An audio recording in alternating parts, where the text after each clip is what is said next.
আমার পাঁচমিশালি ব্লগে সমস্ত বন্ধুদের প্রথমেই আমি স্বাগত জানাই।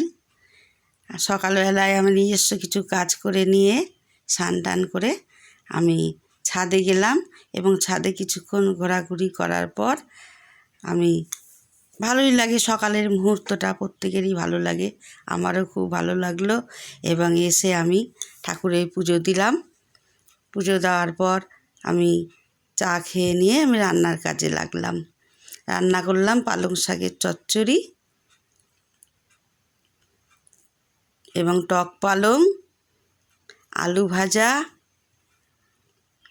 এবং মুগের ডালে ফুলকপি দিয়ে, সেটাও তরকারির মতনই, ভালোই লাগে, সবার ভালো লাগে। সুন্দর করে কষে নিয়ে আমি একটু ভেজে নিয়ে সেখানে মুগের ডাল, মশলা এবং টমেটো দিয়ে ভালো করে তরকারিটা করছি। দেখো বন্ধুরা, রান্না করছি ফুলকপি এবং মুগের ডাল দিয়ে আমি ভালো করে কষছি।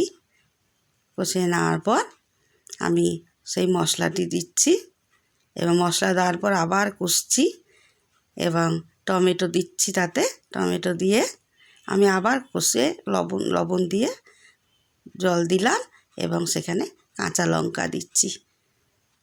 ভালোই লাগে কাঁচা লঙ্কা দিয়ে আমার রান্না হলো। বন্ধুরা, আমার সঙ্গে থেকো তোমরা।